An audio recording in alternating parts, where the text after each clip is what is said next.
ಓಂ ಶ್ರೀ ಗುರು ಬಸವಲಿಂಗಾಯ ನಮಃ. ನನ್ನೆಲ್ಲ ಪ್ರೀತಿಯ ವೀಕ್ಷಕರುಗಳಿಗೆ ವಚನಗಳು ವಿತ್ ಮುಗುಳುನಗೆ ಚಾನಲ್ಗೆ ಆತ್ಮೀಯವಾದ ಸ್ವಾಗತ. ಸ್ನೇಹಿತರೆ, ಇಂದಿನ ವಿಡಿಯೋದಲ್ಲಿ ಈ ಅಹಂಕಾರ ಅಂದ್ರೇನು, ಅದು ಎಲ್ಲಿ ಹುಟ್ಟುತ್ತೆ ಅನ್ನೋದನ್ನ ಸ್ವಲ್ಪ ಇವತ್ತಿನ ವಿಡಿಯೋದಲ್ಲಿ ಮಾತಾಡೋಣ. ಸ್ನೇಹಿತರೆ, ಈ ಅಹಂಕಾರ ಅನ್ನೋದು ಎಲ್ಲಿ ಹುಟ್ಟುತ್ತೆ ಅಂತ ನಾವು ಕೇಳೋದೇ ಬೇಡ. ಒಂದು ಕ್ಷಣ ನಾವು ಮೈ ಮರೆತ್ರೆ ಸಾಕು, ನಮಗೆ ಗೊತ್ತಿಲ್ಲದಂತೆ ನಮ್ಮೊಳಗೆ ಹುಟ್ಟಿ ಕ್ಷಣಾರ್ಧದಲ್ಲೇ ನಮ್ಮನ್ನ ಸುಟ್ಟು ಬೂದಿ ಮಾಡಿಬಿಡುತ್ತೆ. ಒಂಥರ ಅಹಂಕಾರ ಅಂತಂದ್ರೆ ಅದು ಭಸ್ಮಾಸುರ ಇದ್ದಂಗೆ. ಈ 12ನೇ ಶತಮಾನದಲ್ಲಿ ನಮ್ಮ ಶಿವಶರಣರು ಅಹಂಕಾರದ ಬಗ್ಗೆ ತುಂಬಾ ಮಾತಾಡಿದ್ದಾರೆ. ವ್ಯಕ್ತಿಯೊಳಗಡೆ ನಾನಾ ಕಾರಣಗಳಿಗಾಗಿ ಅಹಂಕಾರ ಅವನಿಗೆ ಅರಿವಿಲ್ಲದಂತೆ ಆವರಿಸುವ ಸಾಧ್ಯತೆಗಳು ಹೆಚ್ಚಾಗಿರ್ತವೆ. ಈ ಭೂಮಿಯಲ್ಲಿ ವಾಸ ಮಾಡುವ ಬಹುತೇಕರಿಗೆ ಅಹಂಕಾರ ಅನ್ನೋದು ಒಂದಲ್ಲ ಒಂದು ರೀತಿಯಲ್ಲಿ ಹೆಡೆ ಆಡ್ತಾನೆ ಇರುತ್ತೆ. ವ್ಯಕ್ತಿ ಎಷ್ಟೇ ದೊಡ್ಡವರಾಗಿದ್ರು, ಅವರು ಎಷ್ಟೇ ಪ್ರಸಿದ್ಧಿ ಪಡ್ಕೊಂಡಿದ್ರು, ಅಹಂ ಅನ್ನೋದು ಒಮ್ಮೆ ಅವರ ಒಳಗಡೆ ಪ್ರವೇಶ ಮಾಡಿಬಿಟ್ರೆ ಏನಾಗುತ್ತೆ ಅನ್ನೋದಕ್ಕೆ ಅಲ್ಲಮ್ಮ ಪ್ರಭುಗಳ ಈ ಒಂದು ವಚನ ತುಂಬಾ ಅದ್ಭುತವಾಗಿದೆ, ತುಂಬಾ ನಿದರ್ಶನವಾಗಿದೆ. ನಾನೆಂಬ ಅಹಂಕಾರ ತಲೆದೋರಿದಲ್ಲಿ ಹಠಮಠ ಕುಟಿಲ ಕುಹಕವೆಂಬ ಬಿರುಗಾಳಿ ಹುಟ್ಟಿತ್ತು. ಆ ಬಿರುಗಾಳಿ ಹುಟ್ಟಲೊಡನೆ ಜ್ಞಾನ ಜ್ಯೋತಿ ಕೆಟ್ಟಿತ್ತು. ಜ್ಞಾನ ಜ್ಯೋತಿ ಕೆಡಲೊಡನೆ ನಾ ಬಲ್ಲೆರೆಂಬ 6 ಹಿರಿಯರೆಲ್ಲರೂ ತಾಮಸಕ್ಕೊಳಗಾಗಿ ಸೀಮೆ ದಪ್ಪಿ ಕೆಟ್ಟರು ಕಾಣ ಗುಹೇಶ್ವರ. ಮಾನವನಲ್ಲಿ ನಾನು ಅನ್ನೋ ಅಹಂ ಬಂದರೆ ಆತನೊಳಗಡೆ ಎಂತೆಂತಹ ಒಂದು ಬಿರುಗಾಳಿ ಬೀಸುತ್ತೆ ಅಂತ ಅಂದ್ರೆ ಹೇಳಲಿಕ್ಕೆ ಅಸಾಧ್ಯ.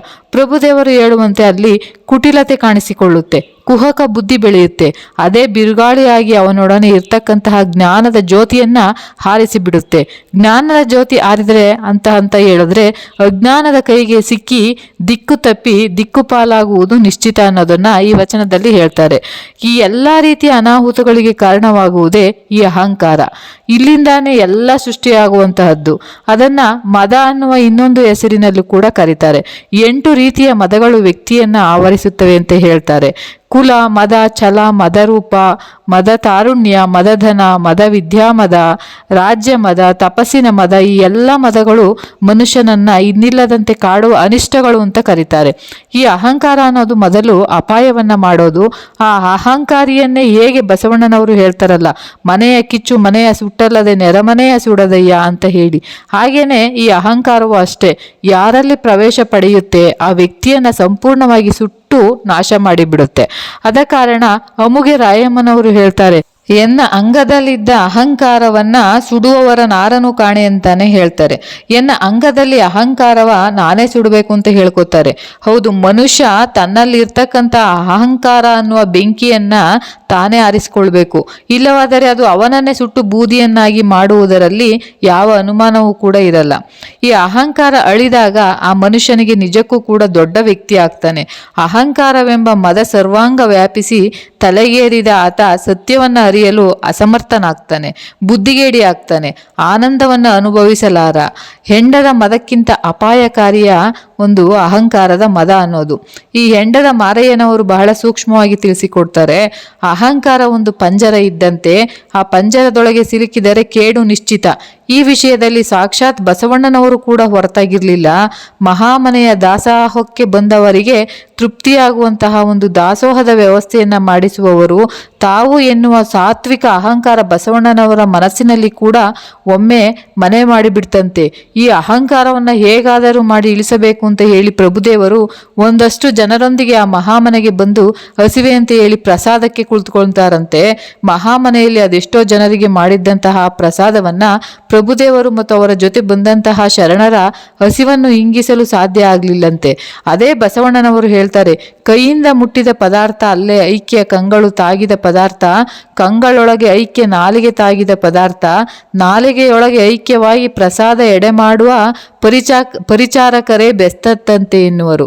ಈ ಬಸವಣ್ಣನವರು ಮುಂದುವರೆದು ಹೇಳ್ತಾರೆ, ಇಷ್ಟಾದರೂ ನಾನು ಎಚ್ಚರಗೊಳ್ಳದೆ ಆರೋಗಣವನ್ನ ಮಾಡಿಸುವವನು ನಾನು ಎನ್ನುವ ಅಹಂಕಾರದಲ್ಲಿ ಬೀಗ್ತಾ ಇದ್ದೆ. ಅದರಿಂದ ನಾನು ಕೆಟ್ಟ ಕೇಡನ್ನು ಏನೆಂದು ಹೇಳಲಿ. ಈ ಪ್ರಭುದೇವರ ಹಸಿವನ್ನ ಇಂಗಿಸುವ ಪರಿ ನೀನೇ ಹೇಳ ಅಂತ ಹೇಳಿ ಮಡಿವಾಳ ಮಾಚಿದೇವರನ್ನ ಕೇಳ್ಕೊಳ್ತಾರಂತೆ. ಇಲ್ಲಿ ಪ್ರಭುದೇವರು ಅಷ್ಟೊಂದು ಊಟ ಮಾಡಿದರೂ ಅಷ್ಟೊಂದು ಊಟ ಮಾಡಲಿಕ್ಕೆ ಸಾಧ್ಯನಾ ಎನ್ನುವ ಪ್ರಶ್ನೆಗಿಂತ ಬಸವಣ್ಣನವರಲ್ಲಿದ್ದ ಅಹಂಕಾರ ಹೇಗೆ ನಿರಶನವಾಯಿತು ಎನ್ನುವುದು ಬಹಳ ಮುಖ್ಯ. ಆ ಕ್ಷಣದಲ್ಲೇ ಬಸವಣ್ಣನವರು ಮನದೊಳಗೆ ಮೂಡಿದ ಈ ವಚನ ಇಂದಿಗೂ ಎಂದಿಗೂ ಎಂದೆಂದಿಗೂ ಮರೆಯಲಾಗದು. ಮಾಡಿದೆನೆಂದುದು ಮನದಲ್ಲಿ ಒಳೆದಡೆ ಏಡಿಸಿ ಕಾಡಿತ್ತು ಶಿವನ ಕೊಡನ ಡಂಗುರ.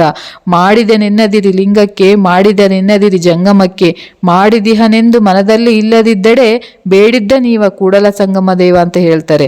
ಅಹಂಕಾರದಿಂದ ಬೀಗುವವರು ಅನುಭಾವಿಗಳಾಗಲು ಸಾಧ್ಯವಿಲ್ಲ ಅಂತ ಹೇಳ್ತಾರೆ. ಹಾಗೆ ಅಲ್ಲಮ್ಮ ಪ್ರಭುಗಳು ಹೇಳ್ತಾರೆ ಒಂದ್ ಕಡೆ ವಚನದಲ್ಲಿ, ಅಕ್ಷರವ ಬಲ್ಲೆನೆಂದು ಅಹಂಕಾರವೆಡೆಗೊಂಡು ಲೆಕ್ಕಗೊಳ್ಳಿರಯ್ಯ ಎಂದು. ಅಕ್ಷರವ ಬಲ್ಲವರನ್ನ ಅಂದರೆ ಬುದ್ಧಿಜೀವಿಗಳನ್ನ ಕೂಡ ಛೇಡಿಸಿದ್ದಾರೆ. ಹಾವಿನ ಹಾಳ ಕಲ್ಲಯ್ಯನವರು ಅವರೊಬ್ಬರು ಶಿವಶರಣರು. ಅವರು ಹೇಳ್ತಾರೆ, ಅಹಂಕಾರ ಒಳಿದು ಶರಣರ ಅನುಭವವ ಕೇಳಿದೆಡೆ ಅದೇ ಮುಕ್ತಿ ನೋಡಿದೆ ಎಂದು ಅರಿವು ಮೂಡಿಸುವ ಪ್ರಯತ್ನವನ್ನ ಮಾಡ್ತಾರೆ.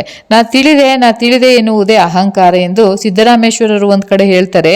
ತನ್ನ ಅರಿದಿಹನೆಂದು ಅಹಂಕಾರ ಉಳ್ಳಡೆ ನಿಮ್ಮವರಿಗೆ ದೂರ ಎಂದಿದ್ದಾರೆ. ಬಸವಣ್ಣನವರು ಅಹಂಕಾರ ಮನವ ನಿಂಬುಗೊಂಡಲ್ಲಿ ಲಿಂಗ ತಾನೆಲ್ಲಿಪ್ಪುದೋ, ಅಹಂಕಾರಕ್ಕೆ ಎಡೆಗೊಡದೆ ಲಿಂಗ ತನುವಾಗಿರಬೇಕು, ಅಹಂಕಾರ ರಹಿತವಾದಲ್ಲಿ ಸನ್ನಿಹಿತ ಕಾಣ ಕೂಡಲ ಸಂಗಮ ದೇವ. ಇದು ಬಸವಣ್ಣನವರ ಮಾತು. ಅಹಂಕಾರವಿದ್ದಲ್ಲಿ ಲಿಂಗ ಇರದು, ತನು ಅಹಂಕಾರದಿಂದ ಕೂಡಿದರೆ ಅದು ಲಿಂಗ ತನುವಾಗಬೇಕು, ಆಗ ಶಿವ ಸನ್ನಿಹಿತವಾಗನೆಂಬ ಬಸವಣ್ಣನವರ ಈ ಮಾತುಗಳನ್ನ ಅಹಂಕಾರದಿಂದ ಮದೋನ್ಮತರಾದವರು ಕ್ಷಣ ಕ್ಷಣಕ್ಕೂ ನೆನಪಿಸಿಕೊಳ್ಳುವುದು ಬಹಳ ಉತ್ತಮ.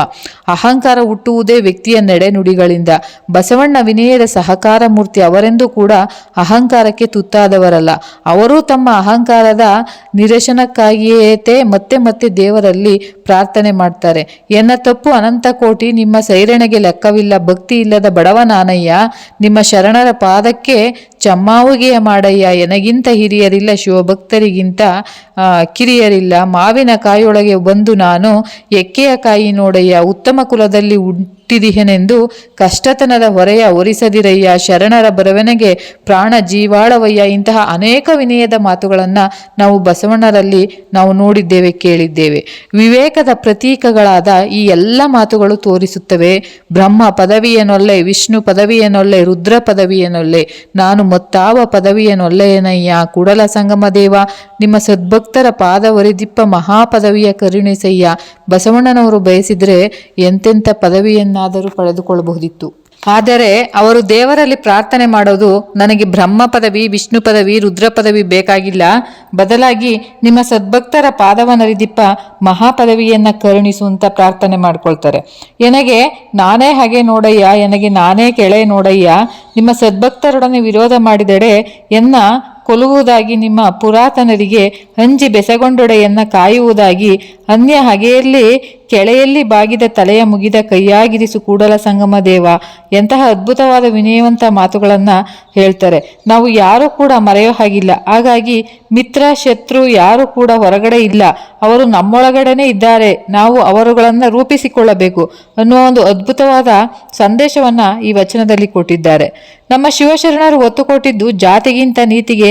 ವ್ಯಕ್ತಿ ಹುಟ್ಟಿನ ಕಾರಣಕ್ಕಾಗಿ ಯಾವುದೇ ಜಾತಿಗೆ ಸೇರಿದ್ರೂ ಕೂಡ ಪುರಾತನರಂತೆ ಚಾರಿತ್ರ್ಯ ಶುದ್ಧವುಳ್ಳವನಾಗಿ ನಡೆಯುವಂತಕ್ಕಂತಹ ಒಂದು ಮನಸ್ಸನ್ನ ಮಾಡಬೇಕು. ಗುರು ಲಿಂಗ ಜಂಗಮಕ್ಕೆ ತನುಮನ ಧನವನ್ನ ನೀಡಬೇಕು. ಇದರಿಂದ ಅಹಂಕಾರ ಅಡಗುತ್ತೆ. ಹಾಗೆ ಅಹಂಕಾರ ಅಳಿದ ಮಹಾತ್ಮರ ಬಾಯ ತಂಬುಲವನ್ನು ಮೆಲುವೆ, ಬಿಳುಗೆಯ ಹೊದೆವೆ, ಅವರ ಪಾದರಕ್ಷರಗಳನ್ನ ತಲೆಯ ಮೇಲೆ ಹೊತ್ತುಕೊಂಡು ಬದುಕುವೆ ಎನ್ನುವಂತಹ ಪ್ರಭುದೇವರ ಅನುಭಾವಿಗಳ ಆ ವಿನಯವಂತಿಕೆಯ ಮಾತುಗಳು ಎಂಥವರನ್ನು ಕೂಡ ಬೆರಗುಗೊಳಿಸುತ್ತೆ.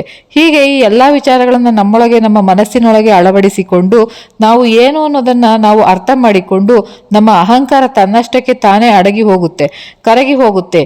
ಒಮ್ಮೆ ಅಹಂಕಾರ ಅಡಗಿದರೆ ಆ ವ್ಯಕ್ತಿ ಬಯಸಿದ ಸುಖ ಅಂಗೈ ಮೆಲ್ಲಿಯಾಗುವುದರಲ್ಲಿ ಯಾವ ಅನುಮಾನವೂ ಇಲ್ಲ.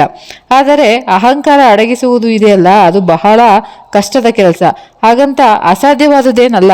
ಮನಸ್ಸಿದ್ದರೆ ಮಾರ್ಗ. ಇದೇ ಶರಣರಿಗೆ ಸಾಧ್ಯವಾದದ್ದು, ನಮಗೆ ಏಕೆ ಸಾಧ್ಯವಿಲ್ಲ ಎನ್ನುವ ಪ್ರಶ್ನೆಯನ್ನು ನಾವೆಲ್ಲರೂ ಹಾಕೊಳ್ತಾ ಹೋದ್ರೆ ಕ್ರಮೇಣ ಅಹಂಕಾರ ನಿರಶವಾಗಿ ಬದುಕು ಶಾಂತಿ ಮತ್ತು ಸಮಾಧಾನ ನೆಮ್ಮದಿಯಿಂದ ಸಾಗುತ್ತೆ. ಒಮ್ಮೆ ಈ ನಾನು ಅನ್ನೋ ಶಬ್ದದಿಂದ ಹೊರಗಡೆ ಬಂದು ನಾವು ನಮ್ಮವರು ನಮ್ದು ಅಂತ ಭಾವಿಸಿ ನೋಡಿ, ಒಂದು ಹೊಸ ಪ್ರಪಂಚನೇ ತೆರೆದುಕೊಳ್ಳುತ್ತೆ. ಸದಾ ಯಾವಾಗ್ಲೂ ನಗ್ತಾ ಇರೋಣ, ಮತ್ತೆ ನಮ್ಮವರನ್ನು ಕೂಡ ನಗಿಸ್ತಾ ಇರೋಣ. ಈ ಒಂದೇ ಒಂದು ಮನುಷ್ಯ ಜನ್ಮವನ್ನ ನಾವೆಲ್ಲರೂ ಸಾರ್ಥಕಪಡಿಸಿಕೊಳ್ಳೋಣ ಅಂತ ಹೇಳ್ತಾ ಎಲ್ಲರಿಗೂ ಹೃದಯಪೂರ್ವಕ ಧನ್ಯವಾದಗಳು. ಮತ್ತೆ ಮುಂದಿನ ವಿಡಿಯೋದಲ್ಲಿ ಇನ್ನೂ ಹೆಚ್ಚಿನ ಮಾಹಿತಿಯೊಂದಿಗೆ ಸಿಗುವೆ. ಎಲ್ಲರಿಗೂ ಶರಣು ಶರಣಾರ್ಥಿಗಳು.